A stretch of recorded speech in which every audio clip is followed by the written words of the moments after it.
سلام نعم تخطاتلتي قريب برودكشن كم يدخلون كم يعلقهم بزلهم سلام تعنا زلوا جزيت هالفتلو مع المولى تسفى مباركمتي كل جزء زغبركم مدب نلومون حنتي حجركم أزلخو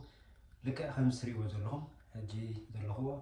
ناي بازروم مسرح بازروم مالتي بازروم كنا الكلمة أسرار حب استفلا ليه جرنا صرحنا غلينا ستاند شاور ديو تي باسكا زلوا تاب ديو ولا فرق شاور دين عند اليوم شاور كم رجعنا قرنا نسرحه أو نتكمل لهم ماتريالات دم لك همستري ولا لهم زي green درايول ويكات جيبسون نسوا نمنتايز نتكملوا ويكم زعينت ويكات بينك حبر زلوا ونالو زيان هاي مولد ريزيستنت تبعهم كابز سرحوا نتي زغناس حفاز زلوا تل زلوا بوتا ويكات مصدقاتهم نايم صور بحر زلوا عينت درايول يوم مالتي السو تتقيمنا دما حبر دينا هلو خيب دحري ولا ما تنين لاينا خنقبرلو افتي بازرومنا نتكملون تايل دينا خنقبر ندلي ولا اتي already سروح زمت سمسوء مالتي علو بانل زلو 3 سايد بانل زلو تراي ماتيو لكا بتي باسكالنا نحنا ويت ستاند شاور مس قبرنايت بيز او خلو تراي ماتيو زلا قبالو قلي دما فرقي تسريحهم فرق دما حبر تلخي مريو له قال دما بحبر تراي زي تسريح خالو مالتي حبر تراي خون كله انت لوتي تنقي ما يوعيش لنا نتكلم ويكا ستيم ابز قبر الجزء مس تدغاغامي نتحبرون كبلعو ويكا كسوتيو سلازخيل مالتي تايلن لحرقرنا له كومو بنات متن مالتي نلومي حزلكم بتسيزو له غن أبازرومنا خفتر زخيل ناي ستيم ناي حفا كنحسب كلنا شاور كل جزء حفا يقبري تحفا دمنا كافتنا يتماي وعي زمتسا مالتي اتين تكمل بازرومنا فينيستران تزيبلو موصل نفاس النحر زيبلو مع عصو كوينو كنحسب كلنا انت يفتر حفا يفترمو يتحفا دمنا موصل سينو افتي غزا عقش قشيبل مالتي بدحريو تزلو افتمن نقوف بلمو افتمن نقوف مسولما مولد ناي مفتار بحريه مسد مالتي تمولد غا ابغزي تزيصري بغزي تدي اصرينايو حادغኛ ጠንቅይ تعنا يخون مالتي ስለዚህ እንታዩ ፊኒስትራን ተዘይብሉ ናይ ግድን ክህልዎ ዘለዎ ነገር እንድሕራሊ ፈን መስሓብ ንፋስ ክህልዎ ኣለዎ ፎርሞስት መስሓብ ንፋስ ኣለዎ حنساب ግን ድምጺ ረባሺ ድምጽ ዘለዎ እንድሕር ኮይኑ ገሌና ድምጽ ኸይንሰምዕ ክንብል ከይወላዕና የትምንብል ኣለና ገሌና ተጠቂምና ጥራይ ሰኢልና ራን ንገብሮሞ ይሰርሓለ ድዩ ኣይሰርሕን ቸክ ይገበርና የትምንብል ማለት እዩ ብድሕሪ እንታይ ሳዕብየን ይምጽእ አፍቲ ናይ ሲሊን ኮነ ወይ አፍቲ መንደቅ ናይቲ ንጥቀመሉ ዘለና ባብል ወይ ከናይ ማይ ምፍጣር ይጀምርሞ አው ሞልት ተፈጠረ ይጀምር ማለት እዩ ሞልት ምስፈጠረ ድማ ናይ ምብስባስ ወይ ከዓ ናይ ሚስዳድ ናይ ተሕብሪ ናይ መቅላጥ ባህሪ የምጽእ እዚ ትሳዕብን ከምጽእ ዝኽእል እዩ ማለት ስለዚ ድሕራለዎ ኮይኑ እቲ ዘሎ ብኸመይ ነጽሪዮ አጽሪና ንጥቀመሉ እንድሕር ዘይብሉ ኮይኑ ከዓ ክንገብረሉ ከም ዘለና ማለት እዩ እሱ ዝተፋላለየ ዓይነት ኣሎ እቲ ክንገዝኦ ከለና ድማ ውሕድ ድምጽ ዘለዎ ኣሎ እቲ ፋንክሽናሊቲ ናቱ ክንገዝኦ ከለና ያ ትሕት ዋጋ ዘለዎ መጠን ናቱ ከዓ ማለት እዩ ክንገዝእ ከለና ክንሪኦ ዘለና ሕጂ እቲ ስፒድ ክሳብ ክንደይ ክስሕብ ከም ዝኽእል ብድሕሪኡ ድማ ድምጽ ናቱ እውን ክሳብ ክንደይ ድምጽ ከም ዘለዎ ከዓ ኣብቲ ባኮ ይነግረና እዩ ማለት እዩ ስለዚ ክንገዝእ ከለና ሬጉላር መስሓብ ጥራይ እንድሕር ደሊና መስሓብ ጥራይ ክንገዝእ ንኽእል ኢና ኣብዚ ሰዓት እዚ ከዓ ሞር ሞደሬት ዝኾነ ብሉቱዝ ዘለዎ መብራህቲ ዘለዎ ዲም ላይት ዘለዎ ዝተፈላለየ ዓይነት ከለር ሕብሪ ክንቅይረሉ ንኽእል እቲ ንፋስ ክስሕብ ከሎ ክውላዕ ከሎ ድማ እቲ ድምጺ ከም ዘይንሰምዖ ሽሽ ክብል ከሎ ወይ ራን ክገብር ከሎስ ራን ገብራሎ ዲ የለን ከማንስ ክንሰምዖ ኣይንኽእልን ኢና ማለት እዩ the same way ከዓ እቲ ንኸፍሎ መጠን ዋጋ ሕጂ ንዕኡ ሞር ንኸፍለሉ ማለት እዩ ብሉቱዝ ሙዚቃ እንድሕር ንፈቱ ኮይና መዝሙር ዲና ንፈቱ ደርፊ ዲና ንፈቱ ክንሕፀብ ከለና ድዩ ባዝሮም ክንጥቀም ከለና ክንሰምዕ ንደሊ እንድሕር ኢና ምዃት ኖይዝ ዘለዎ እንድሕር ኮይኑ ረባሺ ስለ ዝኾነ እሱ ድርብሸና ሰባት እንድሕር ኢና ኣፕዴት ክትገብርዎ ትኽእሉ ማለት እዩ እቲ ዘሎ በተይ ሓድሽ ተምጽኦ ክትቀይርዎ ትኽእሉ ኢኹም ሓድሽ ኢንስታል ትገብሩ ተለይኹም ከዓ ብዙሕ ኦፕሽናት ስለ ዘሎ ከም ምርጫኹም ክትገዝኡ ኣለኩም እቲ ምርጫ ግን መፍላጥ የድልየኩም እዩ ማለት እዩ ትሬጉላር ትሽየጣሉ ሞዴሬት ዝኾነ ኣሎ ከም ዝደልኩም ካ መብራህቲ ብሉቱዝ እቲ ከለር ናይቲ መብራህቲ ዝቀያይር ብሪሞት ዝውላዕ ኣሎ ምስ ቴሌፎንና ዋይፋይ ኮኔክት ክንገብሮ ንኽእል ሚን ብሉቱዝ ኮኔክት ክንገብሮ ንኽእል ብድሕሪኡ ድማ እቲ እንደልዮ ክነስርሖን ወይ ከዓ ሕብሪ ናይቲ ከለር ናይቲ መብራህቲ ክንቅይሮ ንኽእል ማለት እዩ ሶ እዚ ሕጂ ደሪአኩም እዚ መብራህቲ ኮይና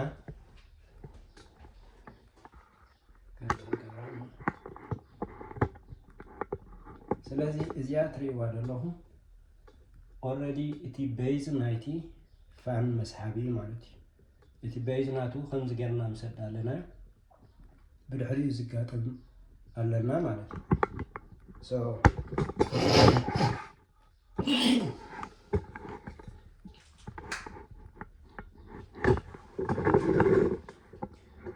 እቲ ናቱ ቤዝ እሱ እንድሕር ኮይኑ ስራሕና ምስ ወዳእና ድማ ክነጋጥሞ ኢና ማለት እዩ ክነጋጥሞ ከለና ሕጂ እቲ ኦልሬዲ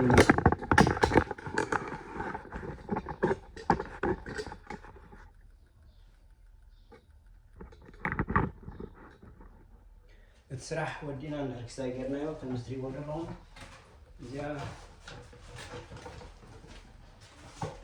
ከምዚኣ ትመፅእ እቲ ናቱ ቦክስ ንሪኦ ኣለና እዚ እቲ ቤዚክ መስሓቢ ንፋስ ጥራይ ዘለዎ ኮይኑ ክንሪኦ ዘለና ኩሉ ግዜ እዚ ሳይዝ እዚ ክንገዝእ ከለና ነዚ ከዓ ምርኣይ እዩ ኣገዳሲ እዩ እቲ ናይ ገዛና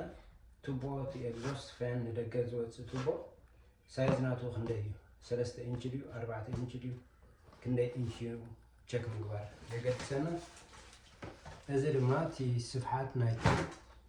ናይቲ ፋን ክንደይ ብክንደይ ምዃኑ ይነግረና ማለት እዩ ኣብዚ እንድሕር ርኢናዮ ድማ እቲ ኤር ፍሎው ክሳብ ክንደይ ምዃኑ እቲ ናይ ድምፂ ክሳብ ክንደይ ምዃኑ ይነግረና እዩ ማለት እዩ ሕጂ ኣበይ ከም ንገብሮ ኣበይ ቦታ ክንገብሮ ከም ንኽእል ከንናቱ ማለት በቲ ብራንድ ናቱን በቲ ናቱ ክሳይን ኣለዎ ማለት ሶ እዚኣ እንድሕር እታ ቤዝ ርኢናያ ኮይና እዚኣ ድማ መወዳእታ ኢንስታል ንገብራ ወይ ከዓ ሪፕሌስ ክንገብራ ንኽእል ማለት እዩ በቲ ዘሎ ቤዝ ኦልሬዲ ኢንስታል ዝኾነ ቤዝ እንድሕር ኣሎ ኮይኑ እዚኣ ትሪእዋ ዘለኹም ልክ ኣፍታ ቤዝ ተኣትያ ማለት እዩ ኮኔክሽን ናቱ ኣብዚአን ኣለዋ ትሪእዋ ኣለኹም ፃዕዳን ቀይሕን ኣሎ ኣብዚኣ እዚኣ ዳይሬክት ኮኔክት ክንገብራ ከለና ምሳ እንታይ ትገብረና ማለት እዩ ነቲ ፓወር ትህበና ማለት እዩ ሶ ዳይሬክት ኮኔክሽን ነዚኣ እንድሕር ኣውፂናያ ከዓ እዚኣ ፋን ጠጠው ትብል ኣይትሰርሕን እያ ማለት እዩ ሶ ክንገብሮ ዘለና ምስ ግዜ እውን ዋላ ነቲ ዘለና እውን ኣውፂና ክነፅርዮ ከም ንኽእል ማለት እዩ ሓንቲ መስመር እያ ዘላታ እቲ ካልእ ግን እዚ ኣንጎሎ ሪኢኹም ኣለኹም በቲ ኣንጎሎ ትተሓዝ ማለት እዩ ሶ ስሒብና ክነውፅኦ ንኽእል ኢና እቲ ፓወር ኣጥፊና ነዚኣ ስሒብና ኣውፂና ወልዊልና ከም ብሓድሽ ከዓ ክነእትዎ ንኽእል ኢና ማለት እዩ ሶ እዚ እንድሕር ኮይኑ እቲ ናቱ ቤዝ ኣብቲ ስዊች ሕጂ ዝበዝሕ ግዜ ካቨር ናቱ እውን ኣሎ እቲ ካቨር ናቱ ድማ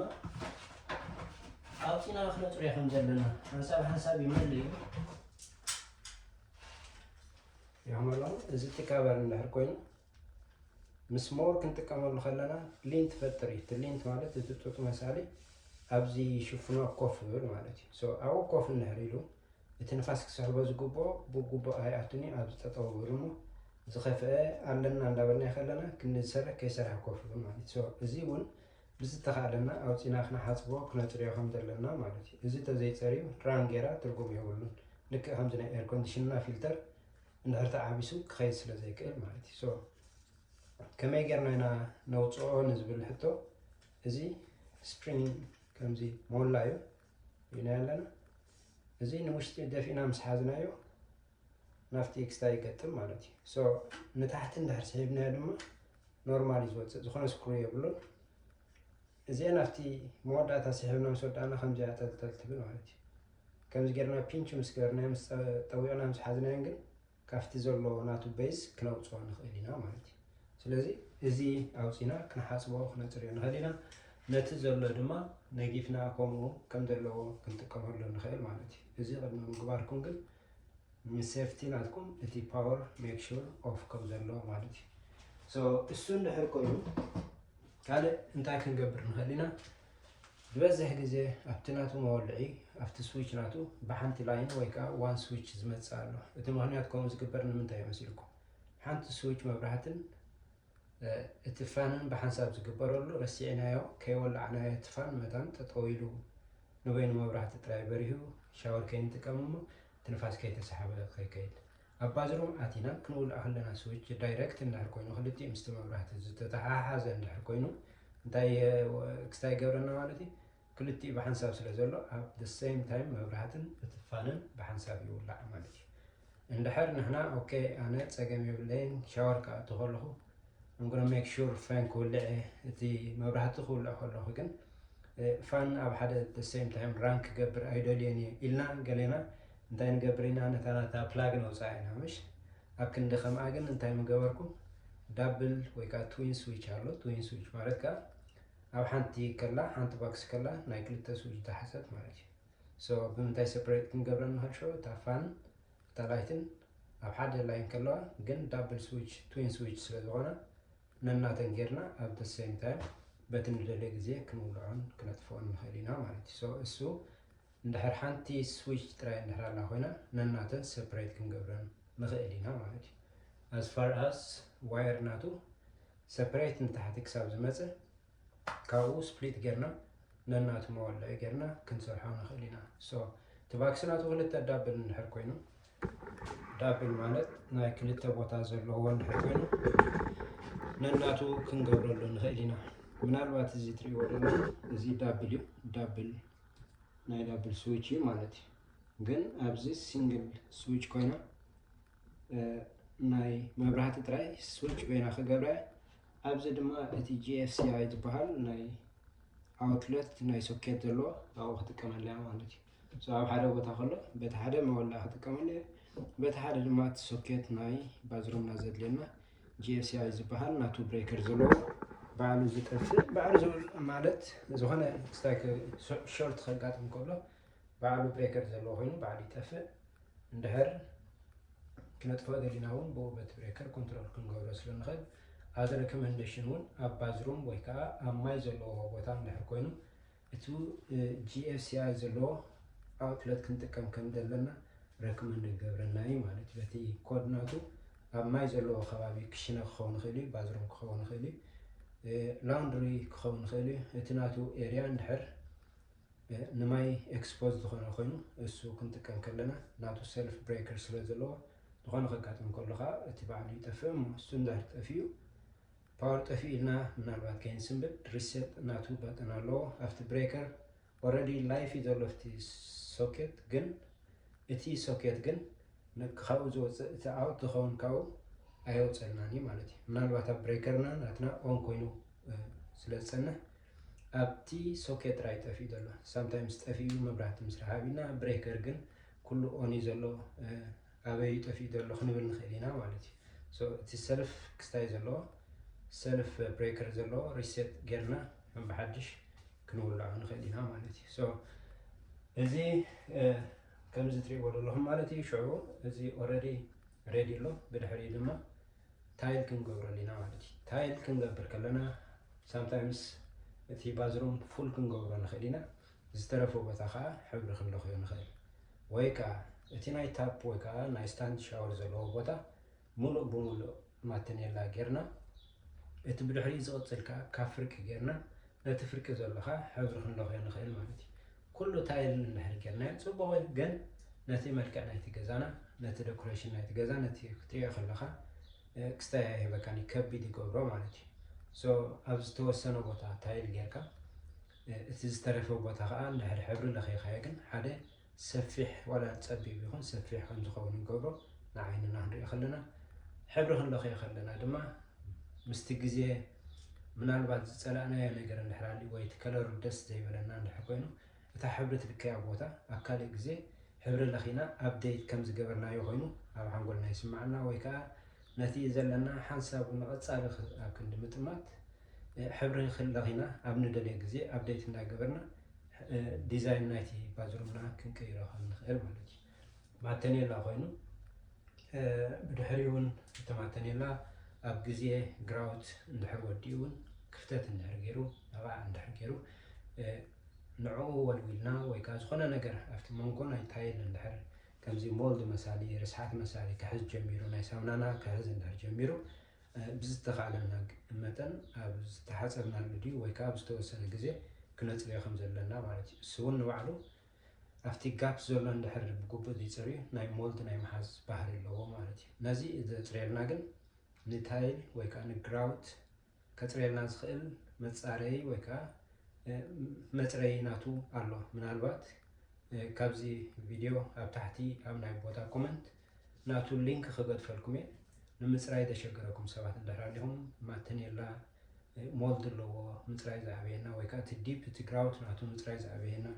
ክንፍሕፍሕ ንውዕል ሳሙና ጌርና ገለ ጌርና መኸዝ ዝዓበየና ኣለና። ልክዕ ንከምኡ ኢሉ ዝተሰርሐ ነቲ ታይል ወይ ከዓ ነቲ ግራውት ዝበሃል ነቲ ጋፕ ዝምልአልና ዝተሰርሐ ስለ ዘሎ ንዕኡ ብቕልል ዝበለ መፅረይ ዝኾነና ከመይ ጌርና ክነፅርዮ ንኽእል ኣበይ ንረኽቦ ዝርኢ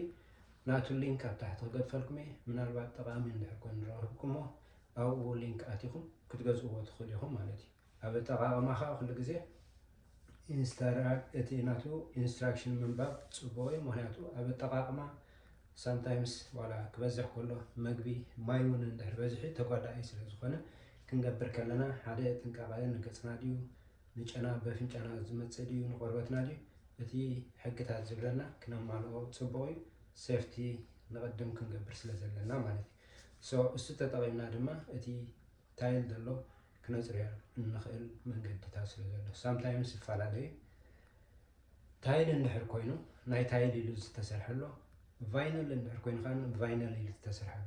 እቲ ናይ ታይል ኣብቲ ቫይነል እንድሕር ጌርናዮ ከንድዶ ይኽእል እዩ። ምክንያቱ እቲ ባህሪ ናቱ በበይኑ ስለ ዝኾነ ማለት እዩ። እቲ ናይ ታይል ናይ ቫይነል ኢልና ካብቲ ናይ ታይል እንድሕር ጌርናዮ ከዓ ብሊች ወይ ከዓ ከምዚ ሻይን ዘይክገብሮ ይኽእል እዩ ማለት እዩ። ክንገዝእ ከለና ዋላ ናይ ምውልዋል ናይ መሬት ናይ ሃርድውድ ኣሎ ላሚኔት ኣሎ ፕላንክ ኣሎ ሕጂ ክነፅሪ ከለና እውን እሱ ነናቱ ተዘይጌርናዮ እቲ ናይቲ እንድሕር ሓዋዊስናዮ ሓደ ሻይን ክገብረልና ይክእልኒ ካልኣይ ንዕኡ ኢሉ ስለ ዘይተሰርሐ ከዓ ኣብቲ ጠቓቕማ ከዓ ጌጋ ከምፅእ ስለ ዝኽእል ማለት እዩ። ኣብ መፅረይ ክንጥቀም ከለና እውን ከምኡ ነናቱ እቲ ኬሚካል ናቱ ነንዕኡ ኢሉ ዝስራሕ ስለ ዘሎ ማለት እዩ። ምናልባት ናይ ከምዚ ዝሓለፈኩም ወይ ከዓ ሻይን ናይ ምግባር ናይ ፍሎር እውን ሓደ ግዜ ዝዘርጋሕክዎ ቪድዮ ነይሩ። እቲ ሃርድውድ ናትና ወልዊልና ሻይን ዘይገብር እሞ ከዓ ዝኾነ ዳሜጅ ዘይብሉ እንድሕር ኮይኑ ብቕልል ዝበለ መንገዲ ከመይ ጌርና ሻይን ክንገብሮ ከም ንኽእል ዘርኢ ቪድዮ ሰሪሐ ነይረ። ምናልባት እሳ ዝሓለፈትኩም ኣብዚ ቪድዮታት ኣቲኹም ክትረኽብዋ ትኽእሉ ኢኹም። ንዕኡ ዝኸውን እውን ፖስት ክገብረልኩም እየ ወይ ከዓ ኣብቲ ናይ ቦታ ኮመንት ክገድፈልኩም እየ ማለት እዩ። እቶም ዘገድሰኩም ሰባት ኣስማቱ ሪኢኹም ኣብ ቀረባኹም ዝርከብ ወይ ድማ በቲ ሊንክ ናይ ኣማዞን ካብኡ ክትገዝእዎ ትኽእሉ ኢኹም ማለት እዩ። ስለዚ ንሎሚ እዚኣ ተኣኽለና ናይ ፈያን ናይ ንፋስ መውፅኢ ርኢና ኣለና። ኣብ ቀፃሊ ድማ እቲ ማተኔላ ክግበር ከሎ ድማ እቲ ፍልልያት ናቱን እቲ መልክዕ ክጥምቶ ዝኽእልን ክሰርሓልኩም እየ። እዚ ከምኡ እውን ናይ ሻወር ናይ ታፕ ስለ ዝኾነ ኣብዚ ታፕ እዚ እውን ኦልሬዲ ከም ትሪእዎ ዘለኹም ኣብ መስርሕ እዩ ዘሎ ማለት እዩ። ምስ ተወድአ ወይ ከዓ ማተኔላ ኣብ ዝሰርሓሉ ግዜ እውን ናይ ማተኔላ ከመይ ጌርና ክነንፅፎ ከም ንኽእል ወይ ከዓ እንጥቀመሎም መሳርሕታት ናብኡ እውን ሼር ክገብረልኩም እየ። ምናልባት መጀመርያኹም ነዚ ቪድዮ ትርእዩ ወይ ከዓ ቀፃሊ ክመፀኩም ትደልይዎ እንድሕር ኮንኩም ፈሎው ብምግባር ነዚ ቻነል ንክዓቢ ይሕግዝ እዩ። ከምኡ ሓጋዚ ጠቓሚ ኮይኑ ትረኽብዎ እንድሕር ኣለኹም ከዓ ላይክ ብምግባር ወይ ከዓ ናብ ካልእ ሰብ ክሕግዞ ይኽእል እዩ ጠቓሚ ነገር እዩ ኢልኩም ከዓ ኣብቲ ናትኩም ሼር እንድሕር ገበርኩሞ እውን ኣገይን ሞር ንኽርአ ነቲ ቪድዮ እውን ስለ ዘተባብዕ እዚኣ ናባኹም ገድፋ ካልእ ነገር ክሰርሓልኩም ወይ ከዓ ክእረም ትደልይዎ ነገር እንድሕር ኣልዩ ድማ ኣብ ቦታ ኮመንት ፃሓፉለይ ደጊመ ኩልኹም እቶም ሃናፂ ርእቶ ኣተባብዓ ሓሳባት ትህቡኒ በዚ ኣጋጣሚ ከመስግነኩም ፈቱ። ኣብ ቀፃሊ ካልእ ስራሕ ሒዘልኩም ክሳብ ዝመፅእ ሰላም ቅነ ላይክ ሼር ሳብስክራይብ ምግባርካ ኣይትረስዑ ብሩኽ መዓልቲ